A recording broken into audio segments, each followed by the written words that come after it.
నమస్కారం ఘంటారావానికి స్వాగతం. ముందుగా ప్రధానాంశాలు. దక్షిణాది రాష్ట్రాల్లో ఎన్నికల ప్రచారాలకు రేవంత్ రెడ్డి చరిష్మాను ఉపయోగించుకోవాలని అధిష్టానం నిర్ణయం.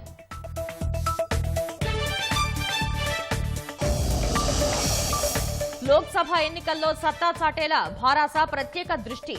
అసెంబ్లీ స్థానాల వారీగా సమన్వయకర్తల నియామకం.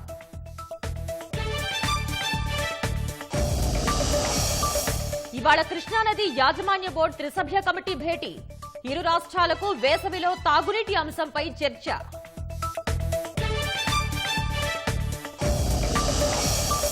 ద్రవిడ పార్టీలకు భిన్నంగా తమిళనాట అన్నామలై సంచలనం. ఓట్లు సీట్లపై భాజపాకు భారీ ఆశలు కల్పిస్తూ ప్రచారం. భారతీయుల్ని ఆకర్షించేలా మాల్దీవుల పర్యాటక సంస్థల కసరత్తు. దేశంలోని నగరాల్లో ప్రత్యేక కార్యక్రమాలు నిర్వహించే యోచన.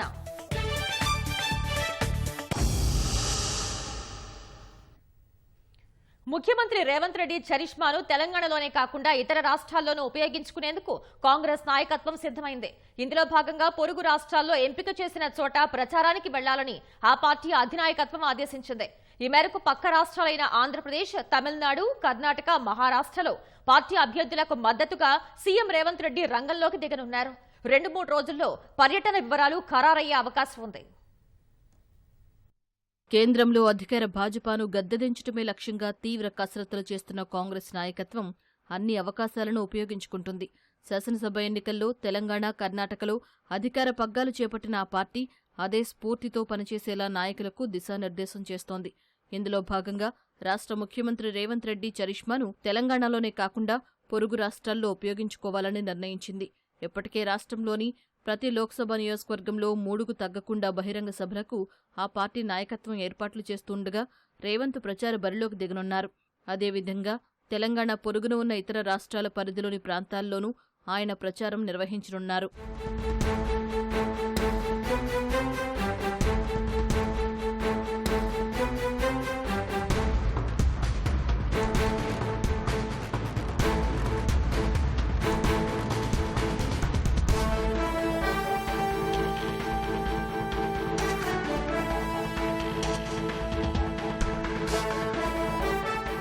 రాష్ట్ర పీసీసీ పగ్గాలు చేపట్టిన నాటి నుంచి రేవంత్ రెడ్డికి తెలంగాణతో పాటు పొరుగు రాష్ట్రాల్లోనూ ఇమేజ్ భారీగా పెరిగింది. గత కర్ణాటక అసెంబ్లీ ఎన్నికల సమయంలోనూ తెలుగు మాట్లాడే ప్రాంతాల్లో ఆయన విస్తృతంగా ప్రచారం నిర్వహించారు. ఇటీవల వైజాగ్లో ఏపీసీసీ నిర్వహించిన బహిరంగ సభకు రేవంత్ రెడ్డి హాజరు కాగా విశేష స్పందన లభించింది. ఈ నేపథ్యంలో రేవంత్ క్రేజ్ను ఇతర రాష్ట్రాల్లోనూ వాడుకునేలా కాంగ్రెస్ నిర్ణయించింది. ఆంధ్రప్రదేశ్తో పాటు తమిళనాడు, కర్ణాటక, మహారాష్ట్రాల్లో తెలుగు మాట్లాడే ప్రాంతాల్లో కాంగ్రెస్ అభ్యర్థులతో కలిసి రేవంత్ ప్రచారం చేయనున్నారు.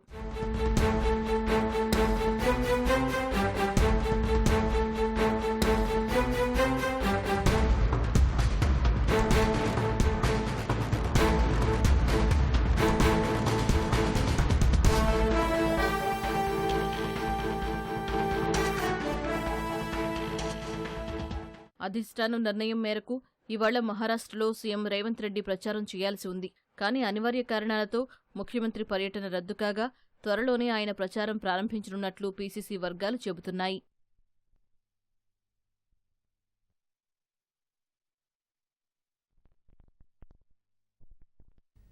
సార్వత్రిక ఎన్నికల్లో గెలుపే లక్ష్యంగా రాష్ట్రంలో ప్రధాన పార్టీలు ప్రచార జోరు పెంచాయి.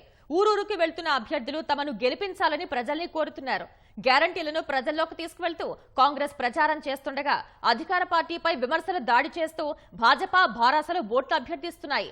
ఉగాది, రంజాన్ పండుగలు ముగియటంతో ఇక పార్టీల ముఖ్య నేతలు రంగంలోకి దిగేందుకు ఏర్పాట్లు చేస్తున్నారు. లోక్సభ ఎన్నికల్లో అత్యధిక స్థానాల్లో పాగా వేయాలనే లక్ష్యంతో పార్టీలు ప్రచారాన్ని హోరెత్తిస్తున్నాయి.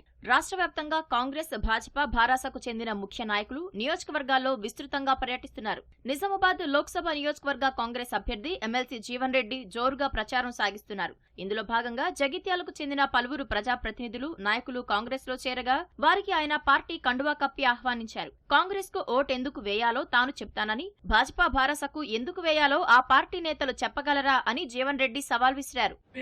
మూడు పార్టీల విధానాలు ముందు పెట్టండి. కాంగ్రెస్ కి ఎందుకు ఓటేయాలో జీవన్ రెడ్డికి ఎందుకు ఓటేయాలని చెప్తున్నా. నువ్వు చెప్పు. బీజేపీకి ఎందుకు ఓటేయాలి, అరవింద్కి ఎందుకు ఓటేయాలి, బీఆర్ఎస్ కి ఎందుకు ఓటేయాలి, కాంగ్రెస్ కి ఎందుకు ఓటేయాలి. నెగటివ్ మాట్లాడా కాదు.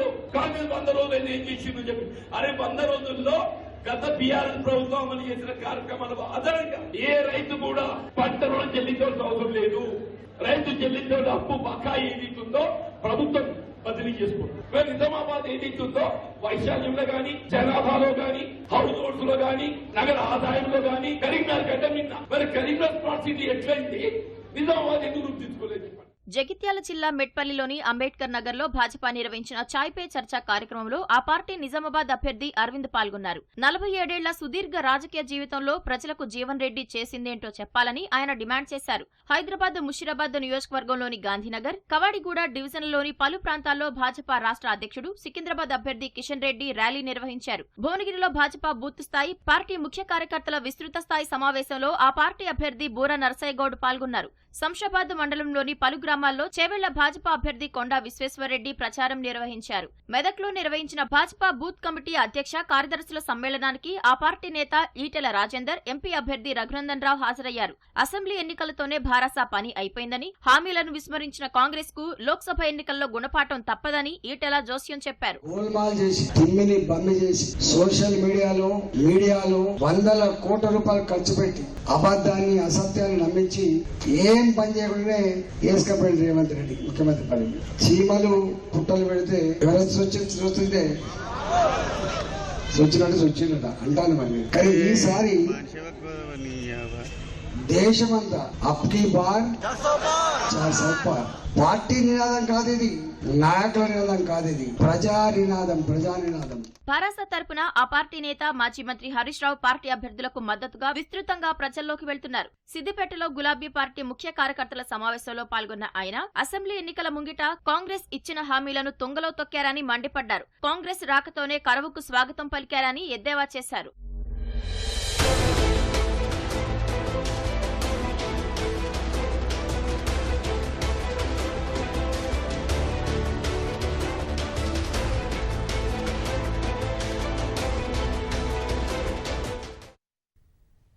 లోక్సభ ఎన్నికల్లో పార్టీ నేతలు, శ్రేణుల మధ్య సమన్వయంపై భారత రాష్ట్ర సమితి ప్రధానంగా దృష్టి సారించింది.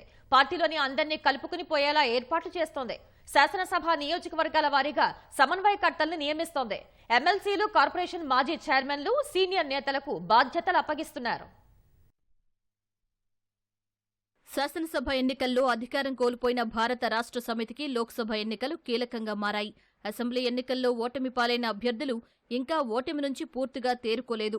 స్థానికంగా నేతల మధ్య మనస్పర్ధలు, వివాదాలు పూర్తిగా సమసిపోలేదు.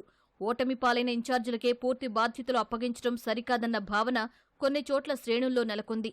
అన్ని అంశాలను దృష్టిలో ఉంచుకుని పార్టీలోని అందరినీ కలుపుకుని పోయే విషయమై భారాస అధిష్టానం దృష్టి సారించింది. నేతలు, శ్రేణులు అందరినీ విశ్వాసంలోకి తీసుకుని ముందుకు వెళ్లే ఏర్పాటు చేస్తోంది. ఆ కోవలోనే లోక్సభ ఎన్నికల కోసం సమన్వయకర్తలను నియమిస్తోంది. శాసనమండలి సభ్యులు, సీనియర్ నేతలు, కార్పొరేషన్ మాజీ చైర్మన్లకు ఈ బాధ్యతలు అప్పగిస్తున్నారు. శాసనసభ నియోజకవర్గాల వారీగా ఈ సమన్వయకర్తలను నియమిస్తున్నారు. ఆయా నియోజకవర్గాల్లోని ఎమ్మెల్యేలు, మాజీలు, ఇతర సీనియర్ నేతలు, శ్రేణులను సమన్వయం చేయడం వీరి బాధ్యత. ఇప్పటివరకు 3 లోక్సభ నియోజకవర్గాలకు అసెంబ్లీ సమన్వయకర్తలను నియమించారు. చేవెళ్ల లోక్సభ నియోజకవర్గంలోని మహేశ్వరం సమన్వయకర్తగా మండలి మాజీ చైర్మన్ స్వామిగౌడ్, రాజేంద్రనగర్కు సీనియర్ నేత పుట్టం పురుషోత్తంరావును సమన్వయకర్తలుగా నియమించారు. శేరిలింగంపల్లి సమన్వయకర్తగా ఎమ్మెల్సీ నవీన్ కుమార్, చేవెళ్లకు పార్టీ కార్యదర్శి నాగేందర్ గౌడ్కు బాధ్యతలు అప్పగించారు. పరిగికి సీనియర్ నేత గట్టు రామచంద్రరావు, వికారాబాద్కు పటోళ్ల కార్తీక్ రెడ్డి, తాండూర్కు ZP vice chairman Baindla Vijay కుమార్ను సమన్వయకర్తగా నియమించారు. మల్కజ్గిరి నియోజకవర్గంలోని మేడ్చల్ సమన్వయకర్తగా ఎమ్మెల్సీ సంబీపూర్ రాజును, మల్కజ్గిరికి కార్పొరేషన్ మాజీ చైర్మన్ నందికంటి శ్రీధర్కు బాధ్యతలు అప్పగించారు. కుత్బుల్లాపూర్కు సీనియర్ నేత గొట్టిముక్కల వెంగళరావు, కూకట్పల్లికి మాజీ ఎమ్మెల్యే బేతి సుభాష్ రెడ్డి, ఉప్పల్కు పార్టీ కార్యదర్శి జహంగీర్ పాషాను సమన్వయకర్తలుగా నియమించారు. కంటోన్మెంట్ నియోజకవర్గానికి సమన్వయకర్తగా కార్పొరేషన్ మాజీ చైర్మన్ రావుల శ్రీధర్ రెడ్డి, ఎల్బీనగర్కు ఎమ్మెల్సీ బొగ్గారపు దయానంద్ గుప్తాకు బాధ్యతలు ఇచ్చారు. అలంపూర్కు సీనియర్ నేత దేవర మల్లప్ప, కల్వకుర్తికి చాడా కిషన్ రెడ్డికి బాధ్యతలు అప్పగించారు. లోక్సభ ఎన్నికల కోసం ఆయా నియోజకవర్గాల్లో నేతలు, శ్రేణులను సమన్వయం చేసుకుంటూ పార్టీ రాష్ట్ర నాయకత్వం, స్థానిక పార్టీకి మధ్య వారధులుగా పనిచేయాల్సి ఉంటుంది. ఎమ్మెల్యే తెల్లం వెంకట్రావు పార్టీ మారిన తరుణంలో భద్రాచలం నియోజకవర్గానికి సమన్వయ కమిటీని ఏర్పాటు చేశారు. స్థానికంగా ఉన్న 10 మంది సీనియర్ నేతలకు బాధ్యతలు అప్పగించారు. మిగిలిన నియోజకవర్గాలకు త్వరలోనే సమన్వయకర్తలను నియమించనున్నారు. ఢిల్లీ మద్యం కుంభకోణం కేసులో అరెస్ట్ చేసిన భారాస ఎమ్మెల్సీ కవితను ఇవాళ ప్రత్యేక న్యాయస్థానంలో సీబీఐ హాజరుపరచనుంది. రిమాండ్ రిపోర్టును సమర్పించి కవితను కస్టడీకి కోరనుంది. ప్రత్యేక కోర్టు అనుమతిస్తే ఇవాళే సీబీఐ కేంద్ర కార్యాలయానికి కవితను తరలించి ప్రశ్నించనుంది. ఢిల్లీ మద్యం కేసులో ఎన్ఫోర్స్మెంట్ డైరెక్టరేట్ ఈడీ అరెస్ట్ చేసిన భారాస ఎమ్మెల్సీ కవితను కేంద్ర దర్యాప్తు సంస్థ సీబీఐ కూడా బుధవారం అరెస్ట్ చేసింది. తిహార్ జైల్లో ఉన్న కవితను ప్రత్యేక కోర్టు అనుమతితో సీబీఐ అరెస్ట్ చేసింది. జైలు అధికారుల ద్వారా సీబీఐ ఈ విషయాన్ని కవితకు తెలిపింది. ఐపీసీ 477, 120B సహా అవినీతి నిరోధక చట్టంలోని 7 సెక్షన్ల ప్రకారం కవితను అరెస్ట్ చేసినట్లు పేర్కొంది. ఇదే కేసులో ఆమెను హైదరాబాద్ లో ఒకసారి, ఈ నెల 6న తిహార్ జైల్లో మరోసారి సీబీఐ ప్రశ్నించింది. వేసవిలో తెలంగాణ, ఆంధ్రప్రదేశ్ రాష్ట్రాలకు తాగునీటి విషయమై కృష్ణానది యాజమాన్య బోర్డు త్రిసభ్య కమిటీ ఇవాళ సమావేశం కానుంది. హైదరాబాద్ జలసౌధ వేదికగా 2 రాష్ట్రాల ఇంజనీరింగ్ చీఫ్లతో కేఆర్ఎంబీ సభ్య కార్యదర్శి రాయ్పురే భేటీ కానున్నారు. శ్రీశైలం, నాగార్జున సాగర్ జలాశయాల్లో అందుబాటులో ఉన్న నీరు, 2 రాష్ట్రాల తాగునీటి అంశాలపై చర్చ జరగనుంది. రానున్న రోజుల్లో ఎదురయ్యే ఎద్దడిని ఎదుర్కొనే విషయమై చర్చ జరగనుంది. 2 జలాశయాల్లోనూ కొద్దిపాటి నీరు మాత్రమే ఉన్న తరుణంలో కేవలం తాగునీటి అవసరాల కోసం ఎలా సద్వినియోగం చేసుకోవాలి అన్న విషయమై కమిటీలో చర్చించి నిర్ణయం తీసుకోనున్నారు. వాస్తవానికి ఈ నెల 4వ తేదీన కమిటీ సమావేశం జరగాల్సి ఉండగా ఈఎన్సీలో హాజరు కానందున ఇవాళ్టికి వాయిదా వేశారు. హైదరాబాద్ మెట్రో రైలు కార్యాలయాన్ని మంగోలియా ప్రభుత్వ ప్రతినిధులు సందర్శించారు. మంగోలియా రాజధాని ఉలాన్ బాటర్లో మెట్రో రైలు నిర్మించాలని ప్రభుత్వం నిర్ణయించింది. ఈ మేరకు మంగోలియా మంత్రి పురేవ్ సురెన్ నాయకత్వంలో వివిధ విభాగాలకు చెందిన 20 మంది సీనియర్ అధికారుల బృందం హైదరాబాద్ మెట్రో రైలును సందర్శించింది. మెట్రో రైలు ప్రాజెక్టు అమలు చేయడంలో ఎదురైన సున్నితమైన సమస్యలు, పరిష్కారాలు, ప్రభుత్వ ప్రైవేటు భాగస్వామ్యంలో తీసుకోవాల్సిన జాగ్రత్తలపై metro rail MD NVS Reddy Mongolia ప్రతినిధులకు వివరించారు. క్లిష్టమైన పరిస్థితుల్లో అతిపెద్ద ప్రాజెక్టును ఎలా అమలు చేసే అంశంపై ఎన్వీఎస్ రెడ్డి అందించిన వివరాలు ఎంతో అమూల్యంగా భావిస్తున్నట్లు మంగోలియా ప్రతినిధులు ఆనందం వ్యక్తం చేశారు. ద్విచక్ర వాహనం పోయిందంటూ ఓ వ్యక్తి మద్యం మత్తులో హల్చల్ చేశాడు. సంగారెడ్డి జిల్లా బండ్లగూడకు చెందిన ఖదీర్ బైక్ పోయిందంటూ ముందుగా పోలీస్ స్టేషన్కు వెళ్లాడు. తనకు న్యాయం చేయాలంటూ తలను కిటికీకి కొట్టుకున్నాడు. అతనికి గాయాలవ్వటంతో పెట్రోలింగ్ సిబ్బంది పటాన్చెరు ప్రభుత్వ ఆసుపత్రికి తరలించారు. చికిత్స అనంతరం ఇంటికి వెళ్తానంటూ బయటకొచ్చి పోలీస్ స్టేషన్ సమీపంలోని టవర్ ఎక్కి మరోమారు హల్చల్ చేశాడు. చివరకు అతని కుటుంబ సభ్యుల్ని పిలిపించి కిందకు దింపారు.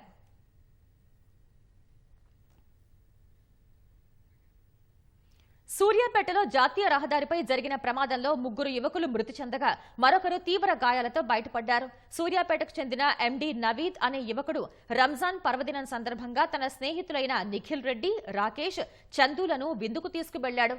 అనంతరం తిరిగి కారులో ఇంటికి వెళ్తున్న సమయంలో ఖమ్మం క్రాస్ రోడ్ వద్ద ఫ్లైఓవర్ పై వెళ్తున్న డీసీఎంను వెనక నుంచి వేగంగా ఢీకొట్టారు. ఈ ప్రమాదంలో కారులో వెళ్తున్న నవీద్, నిఖిల్ రెడ్డి, రాకేష్ అక్కడికక్కడే ప్రాణాలు కోల్పోయారు. తీవ్ర గాయాలతో బయటపడ్డ చందును జిల్లా ఆసుపత్రికి తరలించారు. కారు ముందు భాగం నుజ్జునుజ్జవడంతో అందులో ఇరుక్కున్న మృతదేహాలను తీసేందుకు పోలీసులు, స్థానికులు తీవ్రంగా శ్రమించారు. మృతుడు నవీద్ మరికొన్ని రోజుల్లో విదేశాలకు వెళ్లేందుకు ఏర్పాట్లు చేసుకుంటున్నట్లు సమాచారం. ఈలోగా జరిగిన ప్రమాదంలో స్నేహితులతో పాటు నవీద్ తిరిగిరాని లోకాలకు వెళ్లారు. 3 యువకుల మృతితో ఆయా కుటుంబాల్లో తీవ్ర విషాదం నెలకొంది. ఘటనపై కేసు నమోదు చేసిన పోలీసులు దర్యాప్తు చేస్తున్నారు. దాని మీద ఇమీడియట్గా ఇక్కడ రష్ అయినాము. చూస్తే ఒక డీసీఎంకి ఒక స్విఫ్ట్ డిజైర్ కార్ వెనకాల నుంచి హిట్ ఇచ్చినట్టుంది. దాంట్లో చూస్తే ఒక 4 పర్సన్స్ ఉన్నారు. 3కి సివిల్ ఇంజరీస్ తోటి అక్కడికక్కడ చనిపోవడం జరిగింది. ఒక పర్సన్ మాత్రం తీవ్ర గాయాలతో బయటపడ్డాడు. అంటే అతన్ని ఆసుపత్రికి తరలించాం. మరి అయితే జీవితం ప్రమాదానికి కారణమని అనిపిస్తుంది. బట్ దర్యాప్తులో అన్ని విషయాలు బయటకు వస్తాయి. డబ్బు నువ్వేం చేస్తావంటే ప్రాణ స్నేహితుల్ని విడగొడతాను, తండ్రి కుమారుల మధ్య చిచ్చు పెడతాను, మనుషుల విచక్షణ కోల్పోయేలా చేసి బంధాలు తెంచేస్తానని చెప్తుంది అనేది ఓ సినిమాలోని డైలాగ్. ఈ సంఘటన చూస్తే అది నిజమేనేమో అనిపిస్తుంది. డబ్బుల విషయంలో తలెత్తిన వివాదంలో మనస్తాపం చెందిన తండ్రి ఏం చేయాలో తెలియక బలవన్ మరణానికి పాల్పడ్డాడు. హైదరాబాద్ అత్తాపూర్లో జరిగిన ఈ ఘటన బాధిత కుటుంబంలో తీవ్ర విషాదాన్ని నింపింది. ఎల్ఐసి సలహాదారుగా పనిచేసే దేవిదాస్ అగర్వాల్ భార్య ఆశాకిరణ్ అగర్వాల్తో కలిసి అత్తాపూర్లోని ఉప్పరపల్లిలో 3 ఏళ్లుగా నివాసం ఉంటున్నారు. వీరికి ఓ కుమారుడు, కుమార్తె ఉన్నారు. క్యాబ్ డ్రైవర్గా పనిచేసే కుమారుడు మహదేవ్ వివాహం చేసుకుని వేరుకాపురం ఉంటున్నాడు. కొంతకాలంగా మహదేవ్ సరిగ్గా పనిచేయకుండా డబ్బులు కావాలని తండ్రిపై ఒత్తిడి తెచ్చాడు. సొంతంగా క్యాబ్ కొనుక్కుంటానని డబ్బులు తీసుకున్నాడు. కానీ క్యాబ్ మాత్రం కొనకుండా ఆ డబ్బును ఖర్చు చేశాడు. ఈ క్రమంలోనే కుటుంబంలో వివాదం తలెత్తింది. దాంతో తండ్రి దేవిదాస్ అగర్వాల్ తీవ్ర మనస్తాపం చెందారు.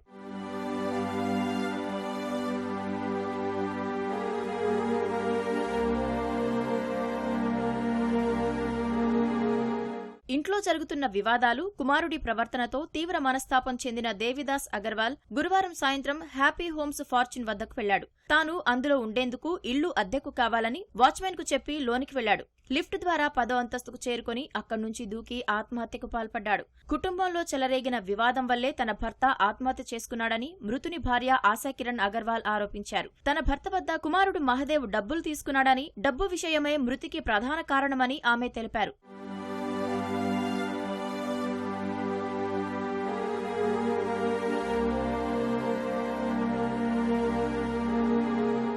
కేసు నమోదు చేసిన పోలీసులు ఆత్మహత్యకు ఇంకా ఏమైనా కారణాలున్నాయా అనే కోణంలో దర్యాప్తు చేస్తున్నారు. భద్రాద్రి కొత్తగూడెం జిల్లాలో ఓవైపు ఎండలు, మరోవైపు మంటలు ప్రజల్ని భయభ్రాంతులకు గురి చేస్తున్నాయి. నిన్న పాల్వంచ మండలంలో 40 డిగ్రీల ఉష్ణోగ్రత నమోదైంది. ఈ క్రమంలో అడవులు, గుట్టల్లో కార్చిచ్చు రేగుతోంది. జయమ్మ కాలనీ, ఇందిరా కాలనీ సమీపంలోని గుట్టలో మంటలు చెలరేగి ఎకరాల కొద్దీ గుట్ట తగలపడింది. వెంటనే అక్కడికి చేరుకున్న క్విక్ రెస్పాన్స్ టీం మంటల్ని అదుపు చేసే ప్రయత్నం చేసినా ఫలితం రాలేదు. పెద్ద ఎత్తున రేగుతున్న కార్చిచ్చుతో స్థానికులు ఆందోళనకు గురవుతున్నారు. ప్రతి ఏడాదిలాగే ఈసారి కూడా శ్రీరామనవమి శోభాయాత్ర పెద్ద ఎత్తున నిర్వహించనున్నట్లు హైదరాబాద్ గోషామహల్ ఎమ్మెల్యే రాజాసింగ్ తెలిపారు. తాను స్వయంగా పాడిన తొలి తెలుగు పాటను ఏప్రిల్ 17న రామనవమి నాడు విడుదల చేయనున్నట్లు ఆయన వెల్లడించారు. శోభాయాత్రలో రామభక్తులు అధిక సంఖ్యలో పాల్గొనాలని రాజాసింగ్ పిలుపునిచ్చారు. హిందూగా పుట్టాలి, హిందూగా బ్రతకాలి, హిందూగా చావాలిరా, కాషాయం ఎత్తాలి, ముందడుగు వెయ్యాలి, పులిలా గర్జించాలిరా. ఇట్లాంటి ఒక మంచి పాట మేము తీసినాం. 17 ఏప్రిల్కే ఈ మా కొత్త పాట మేము రిలీజ్ చేస్తున్నాం. భారత్ మాతాకి జై, జై శ్రీరామ్. ఈ సంవత్సరం కూడా 17 ఏప్రిల్కి మన శ్రీరామనవమి శోభయాత్ర ఆకాశపురి హనుమాన్ మందిర్ దుల్పేట్ నుంచి చాలా పెద్ద ఎత్తున తీయనికి మేము ప్లాన్ చేస్తున్నాం. దానికే ప్రతి శ్రీరామనవమి రోజు ఏదో ఒక మంచి పాటలు మా హిందువుల గురించి, రామ భక్తుల గురించి మేము తయారు చేస్తాం. ఈ సంవత్సరం ఫస్ట్ టైం నేను ఒక తెలుగు పాట నేను పాడినాను. శ్రీరామనవమిని పురస్కరించుకుని యాదాద్రి ప్రధానాలయ అనుబంధ శివాలయంలో ప్రారంభమైన వసంత నవరాత్రి వేడుకలు ఈ నెల 20వ తేదీ వరకు కొనసాగనున్నాయి. యాదగిరిగుట్టలోని శ్రీ పర్వతవర్ధిని సమేత రామలింగేశ్వర స్వామి ఆలయంలో సీతారామచంద్ర స్వామి త్రికాల నిత్య పూజాదికులు నీరాజన మంత్ర పుష్పము అనంతరం తీర్థ ప్రసాద వితరణ చేపట్టారు. ఈ నెల 20 వరకు కొనసాగనున్న ఉత్సవాల్లో 16న ఎదుర్కోలు మహోత్సవం, 17న సీతారాముల కళ్యాణం, 18న మధ్యాహ్నం 12 గంటలకు శ్రీరాముడి పట్టాభిషేకం, రాత్రి డోలోత్సవం, 19న శ్రీ సత్యనారాయణ స్వామి వ్రత పూజలు ఉంటాయి.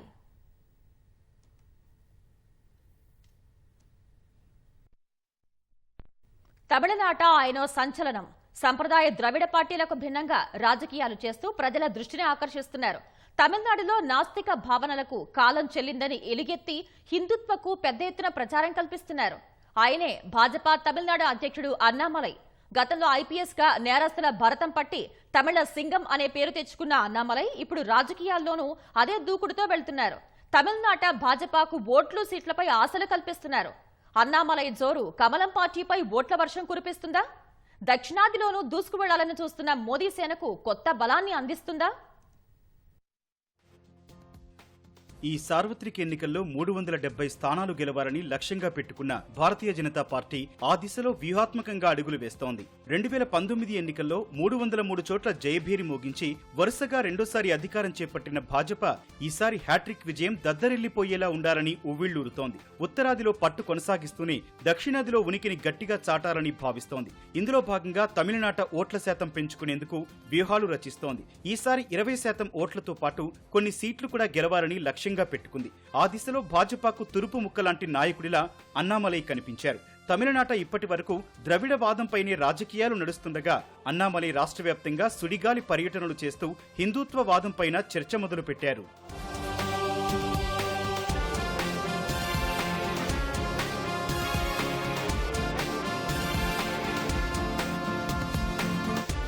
ఇప్పటి వరకు తమిళనాట భాజపాకు ఓటర్ల నుంచి పెద్దగా మద్దతు లభించలేదు. 2014 ఎన్నికల్లో ఒక్కచోట గెలిచినప్పటికీ 2019 ఎన్నికల్లో ఖాతా కూడా తెరవలేకపోయింది. పక్క రాష్ట్రం కర్ణాటకలో చాలాసార్లు అధికారంలో ఉన్నప్పటికీ లోక్సభ ఎన్నికల్లో మెజార్టీ సీట్లు గెలుస్తున్నప్పటికీ తమిళనాడులో మాత్రం ప్రభావం చూపలేకపోయింది. అయితే ఇటీవల తమిళ ప్రజల మనస్సులో చోటు కోసం భాజపా గట్టి ప్రయత్నమే చేస్తోంది. అందుకు కారణం ఆ పార్టీ రాష్ట్ర అధ్యక్షుడు అన్నామలై. కర్ణాటక క్యాడర్ ఐపీఎస్ అధికారిగా ఎంతో దూకుడుగా పనిచేసిన అన్నామలై 2019లో తన పదవికి రాజీనామా చేసి భాజపాలో చేరారు. అనతి కాలంలోనే అగ్రనాయకత్వం దృష్టిని ఆకర్షించిన ఆయన 2021లో పార్టీ రాష్ట్ర పగ్గాలు చేపట్టే స్థాయికి ఎదిగారు. నా నేల నా ప్రజలు పేరుతో రాష్ట్ర వ్యాప్తంగా యాత్రలు నిర్వహించిన అన్నామలై ప్రజల దృష్టిని ఆకర్షించే ప్రయత్నం చేశారు. గత 10 ఏళ్లలో ప్రధాని మోదీ తమిళనాట చేపట్టిన పలు అభివృద్ధి కార్యక్రమాలను ప్రజలకు వివరిస్తూ లబ్ధిదారులతో ప్రత్యేకంగా సమావేశమవుతూ 8 నెలల పాటు 235 అసెంబ్లీ నియోజకవర్గాల్లో సుదీర్ఘ పర్యటనలు చేశారు.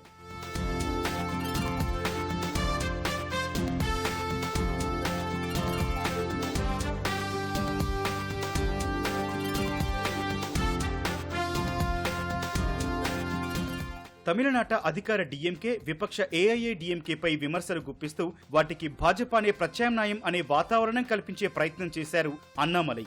ఈ క్రమంలో మాజీ ముఖ్యమంత్రులు అన్నాదురై, జయలలితపైన విమర్శలు చేయడంపై ఆగ్రహం వ్యక్తం చేసిన మిత్రపక్షం ఏఐఏడీఎంకే భాజపాతో బంధం తెంచుకోగా డీఎండీకే, పీఎంకే, పీఎన్కే, టీటీవీ దినకరన్ కు చెందిన ఏఎంఎంకే వంటి పార్టీలతో అన్నామలై జట్టు కట్టారు. కొందరు ఏఐఏడీఎంకే నేతలను పార్టీ వైపు ఆకర్షించడంలోనూ సఫలమయ్యారు. ఏఐఏడీఎంకే బహిష్కరించిన కీలక నేత పన్నీరు సెల్వంను భాజపా వైపు తిప్పుకునే ప్రయత్నం చేస్తున్నారు. తద్వారా అన్ని విధాలుగా సామాజిక సమీకరణలో బలంగా ఉన్న పార్టీలను కలుపుకొని ముందుకెళ్తున్నారు. ప్రస్తుత ఎన్నికల్లో తమిళనాట మొత్తం 39 స్థానాలకు భాజపా 23 స్థానాల్లో పోటీ చేస్తోంది.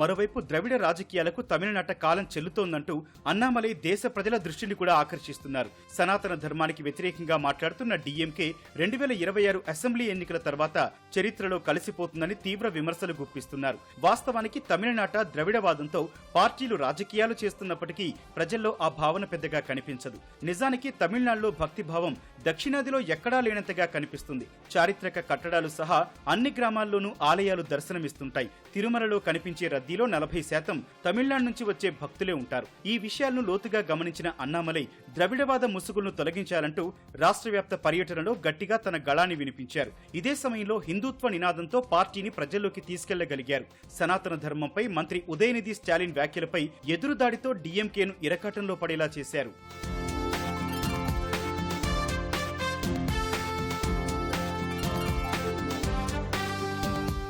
2019 లోక్సభ ఎన్నికల్లో 3.66% ఓట్లు సాధించిన భాజపా ఈసారి 20% ఓట్లు దక్కించుకోవాలని భావిస్తోంది. అయితే డబుల్ డిజిట్ సాధించడం ఖాయమని రాజకీయ విశ్లేషకులు కూడా అంచనా వేస్తున్నారు. తమిళనాట ఈ నెల 19న ఒకే విడతలో పోలింగ్ జరగనుండగా అన్నామలై మ్యాజిక్ ఏమాత్రం పనిచేస్తుందో జూన్ 4న తేలనుంది.